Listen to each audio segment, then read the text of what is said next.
Assalamualaikum warahmatullahi wabarakatuh. Salam sejahtera bagi kita semua. Perkenalkan, nama saya Naufal Adima dari manajemen trainee di mesin repair. Pada video kali ini saya akan menjelaskan tentang sistem hidrolis, yang salah satu komponen sistem hidrolis yang ada pada gearbox kapal apa. Sistem hidrolis ini berada pada kapal pulau layang dan pulau wetar.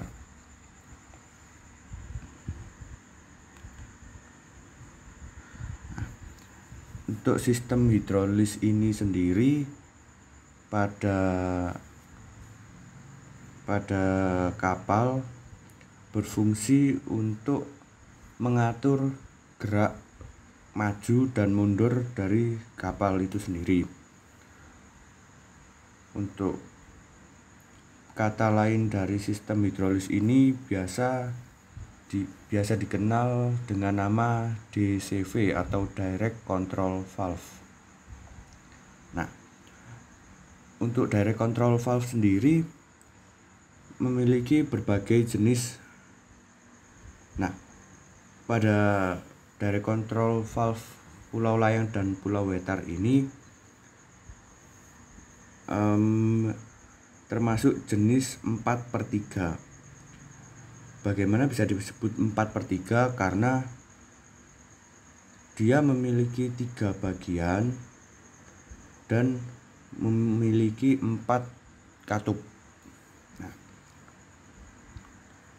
pada video kali ini saya menjelaskan tentang cara perbaikannya, pembongkaran, pemasangan, dan penggunaan saat di kapal. Langkah pertama, melepas baut L yang ada pada komponen sistem hidrolis ini.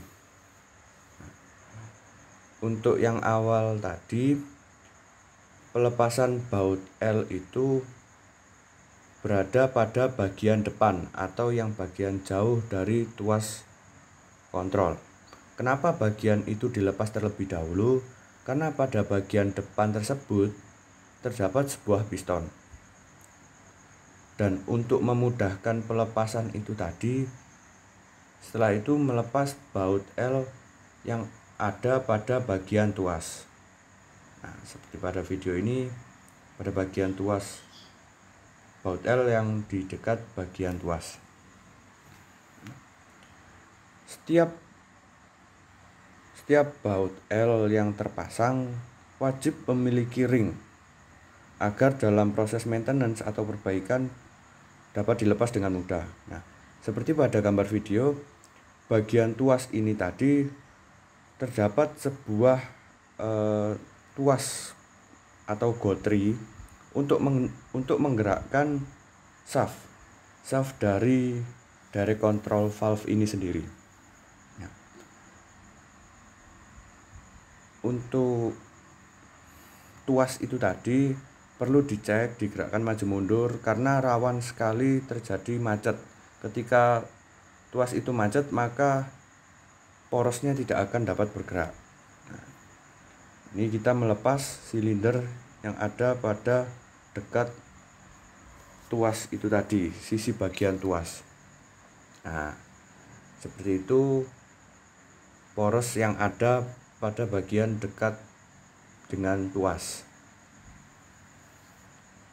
Setelah itu kita melepas silinder yang ada pada piston. Nah, ketika silinder ini dibuka, maka terdapat sebuah piston yang akan menggerakkan Direct Control Valve itu tadi.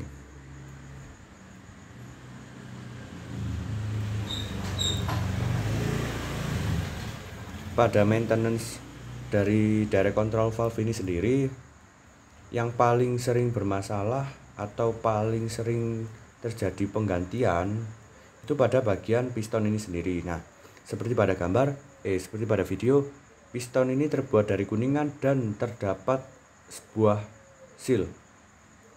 Nah, seal ini sendiri ketika sering dipakai maka aus.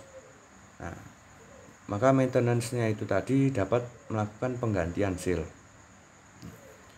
Pada piston ini sendiri terdapat sebuah pengunci dan baut yang berfungsi agar ketika dalam penggunaan baut itu tadi tidak dapat kendor dan dapat menjaga piston pada posisi yang sesuai atau yang kita kehendaki pada saat penggunaan.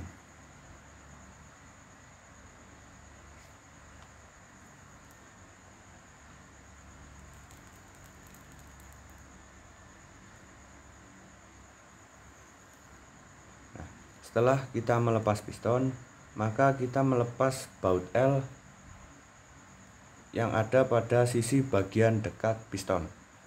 Hal ini bertujuan untuk memudahkan pelepasan shaft atau poros yang menggerakkan piston tersebut.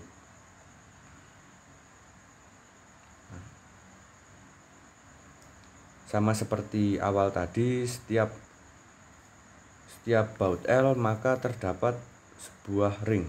Nah, dibalik dari ini silinder yang berada pada dekat piston terdapat knock seal. Knock seal ini bertujuan untuk mencegah bocornya minyak hidrolis ke bagian piston. Begitupun sebaliknya. Setelah kita memeriksa itu tadi, maka kita dapat melepas shaft atau poros pada direct control valve ini sendiri.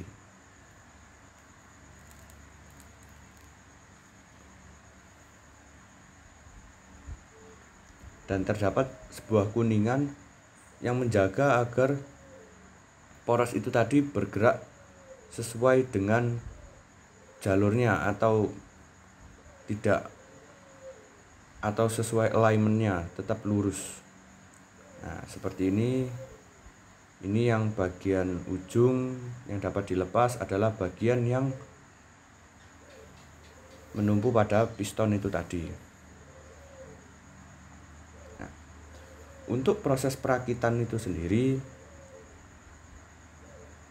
diawali dengan memasang poros atau shaft dari direct control valve ini sendiri. Setelah memasang poros,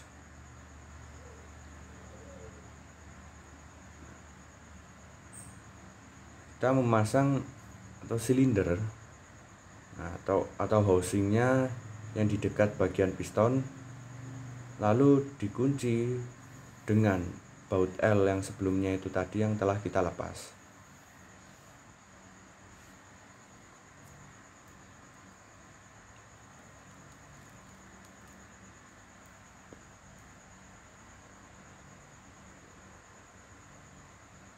Nah, tetap perhatikan ya untuk tidak tertinggal ringnya, karena ketika baut L itu tadi tidak ada ringnya, maka dalam proses maintenance pelepasannya akan sangat susah dan rawan putus ketika baut L itu tadi tertanam kuat di dalam.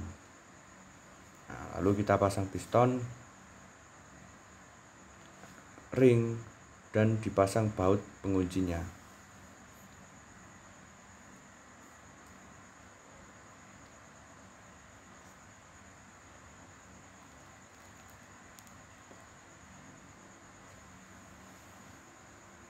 Setelah memasang piston, maka kita memasang silinder yang ada pada bagian luar piston ini tadi. Kenapa dalam proses pemasangan silinder tersebut masuknya susah atau sedikit memerlukan tenaga dengan cara memukul? Karena dalam proses maintenance itu tadi karet atau sealnya pada piston itu telah diganti dengan yang baru.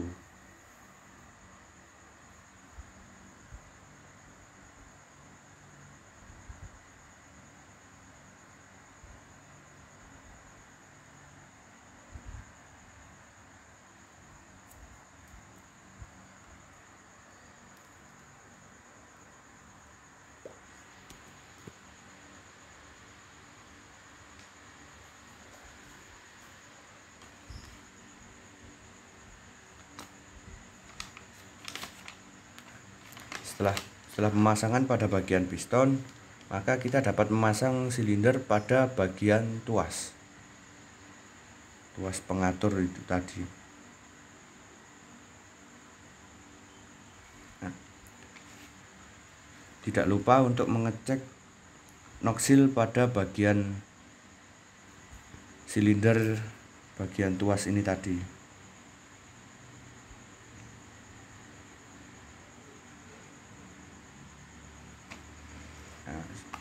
Setelah memeriksa semua pada kondisi aman dan tidak memerlukan penggantian, maka kita dapat memasang silinder tuas ini tadi. Nah, untuk poros itu sendiri harus dipasang lurus, tegak lurus, karena terdapat tuas kecil untuk menggerakkan poros ini tadi.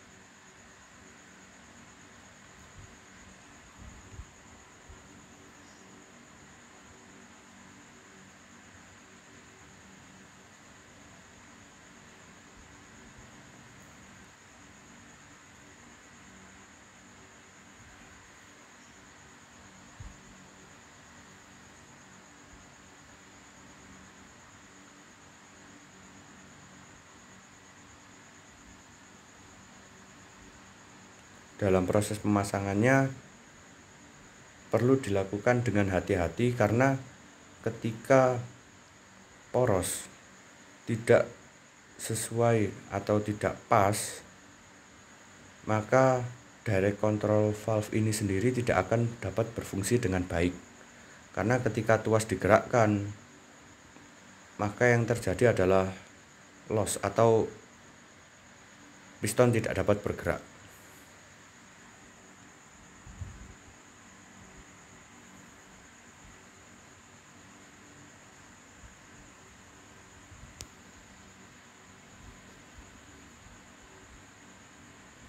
Seperti itu untuk proses pembongkaran, pemeriksaan, dan pemasangan kembali. Tidak lupa kita harus memeriksa juga lubang-lubang nepel agar dalam kondisi bersih dan siap untuk dipakai. Dapat sebuah tonjolan kecil itu tadi yang akan digunakan untuk pemasangan tuas dan menggerakkannya. Setelah itu direct control valve ini sendiri itu digunakan pada gearbox. Nah, seperti pada video ini, tuas berada pada bagian ke belakang. Berarti pada posisi ini kapal berjalan mundur. Nah, digerakkan sedikit dengan tuas posisi lurus, maka kapal posisi netral atau tidak bergerak maju atau tidak bergerak mundur.